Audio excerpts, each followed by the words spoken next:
Economic migrants. Apparently, extraordinarily, in Australia, the solution to the Aborigine problem, if such it is or whatever, doesn't quite work here. Hang of this yet, sorry. Better in that. Is stick them all in one area. That's the indigenous people of Australia who've been there for tens of thousands of years, till the whites turned up, and stick a desterilant in the water. Sorted.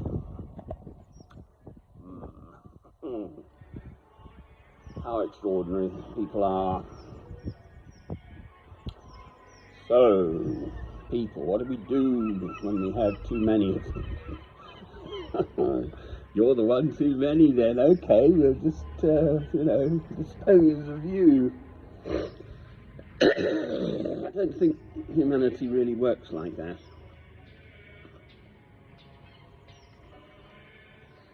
Why? This is David very kindly prodding my little grey cells into action. On my last one the bell tolls. It tolls for thee. John Donne, Dean of St Paul's Cathedral. I may be wrong here, but I think 1550. May have been 1515, I'm not sure. Anyway. Donne spelled D-O-N-N-E. Don. It's pronounced Donne, John Donne. I think that's more or less correct. Right, so economic migrants. The Archbishop Justin Welby of the Church of England saying, oh, those seagulls, noisy birds.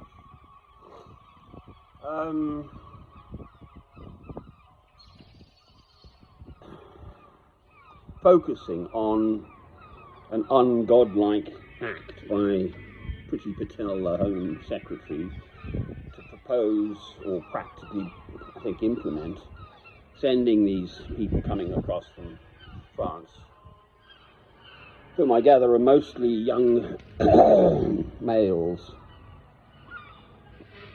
Well, actually, young males is quite a handy thing to have around, for an economy. China had the answer for a while, just a one-child policy. If you had more than one child, I think you had to pay lots and so on. So, and then the demographics of people, and there are not enough young people to pay taxes to support the old people, because the jolly old people are living too long. Okay, let's... Fortunately, I don't have to make any sort of life-changing decisions on these matters. My point about the Archbishop's sermon, his Easter sermon, so sort of, in a way, the most important sermon of his year, was simply that I do not hear, for instance, the pouring of more arms into Ukraine by the West as an ungodly act. I do not hear, well, on the other side, Putin and the Russian patriarch, the head of the Russian Orthodox Church, are all, cheek by jowl, bosom chums. So I've been listening, and there's a very good Radio 4 religious affairs program on Sunday mornings after the news at 7 in the morning, discussing exactly this. So his lack of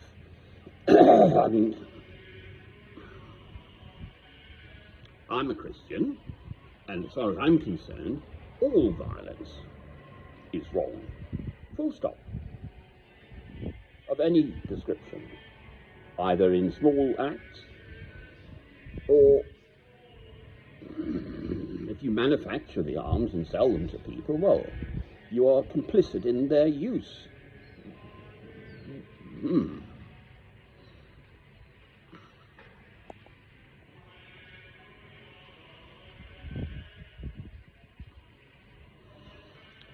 On the other hand, this is an island. There are limited resources available. I believe at one time all British, when it was an empire, all the people from all the empire countries of Britain, all around the world, had a legal right to come to England or Britain. And they had to have a bit of a rethink on that one, didn't they? Of course, we'd think we'd too many peeps. So how do you deter these people? Well, it clearly is a difficult situation. They wouldn't. But what would you do if you can't find work somewhere? I mean, it's happened. I'm right here in Northumbria. The Jarrow marches. So they marched to London because no one was listening to them. So that was, I don't know, 1926.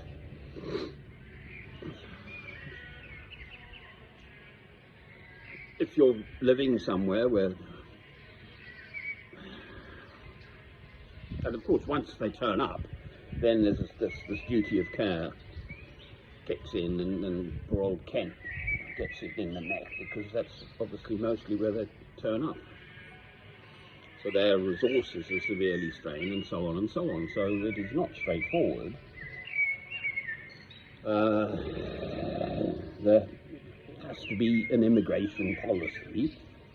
In Australia, for instance, I think is very difficult to get into unless you've got the sort of necessary skill set that is appropriate at the time, in which case fine, but you have to go through a process. The ones coming across in these dangerous ways in little boats and so on, and all the trafficker types doing it, are jumping the immigration too, because they probably know, you know, it'll take forever, and etc., etc. I don't know.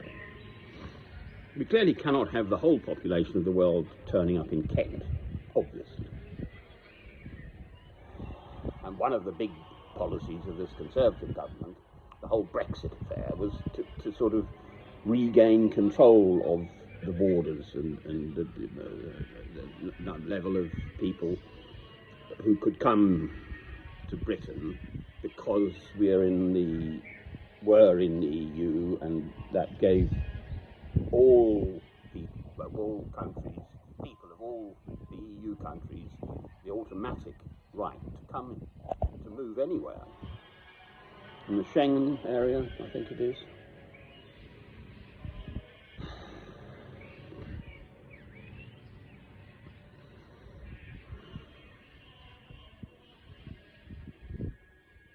And I think the numbers have gone up, if anything.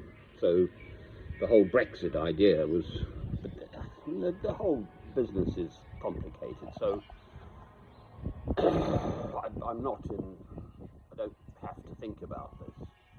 So I don't have my ducks lined up in a row to come out with exactly the answer. I do know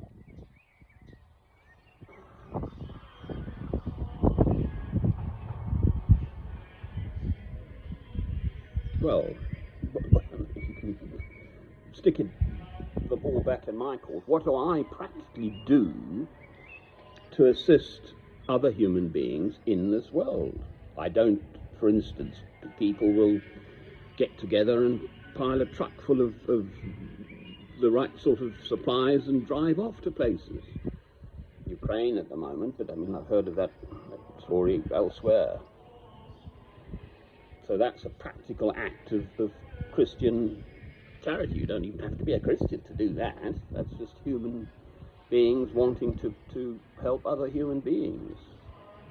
The whole Kindertransport thing, but they were fleeing persecution, of course, the Jews.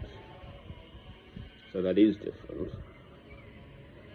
If you're fleeing a conflict zone, but, it's a different picture. So I haven't got my ducks lined up on this one. It's not, I mean, the world's population is still burgeoning, nearly 8,000 million now. You can look it up on Worldometer. There's little numbers going tick, tick, tick, tick. Births and deaths and all the rest of it.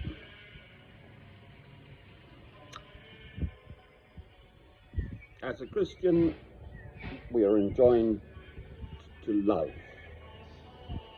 If it's an area in which one can do something practically, then do that thing practically, and if you can't, well, then you have to leave it to God.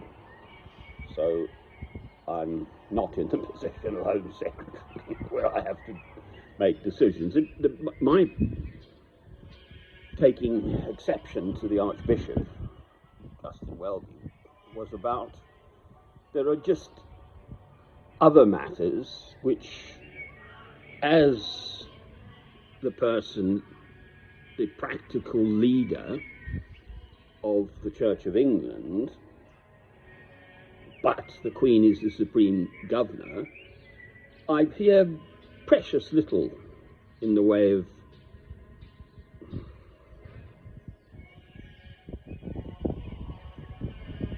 I've spoken elsewhere about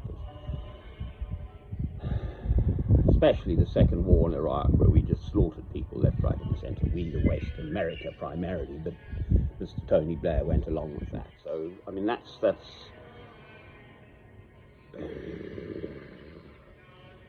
to focus on this question. I mean, it's sort of trying to find sending people to Rwanda. It's trying to find a practical solution of deterring the people smugglers, I gather. That's the sort of rationale. So if they know they're going to be bumped back out to Rwanda, then they might think twice before they come, etc. I think that's the rationale. Well, I don't know. Love is the answer. Love, love, love. Have I said that before?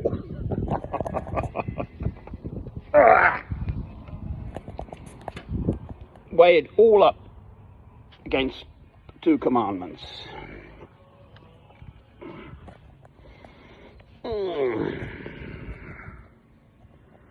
Two commandments. The 2 commandments. So love God, love your neighbour as yourself. And who is my neighbour? Well, the whole world. Amen.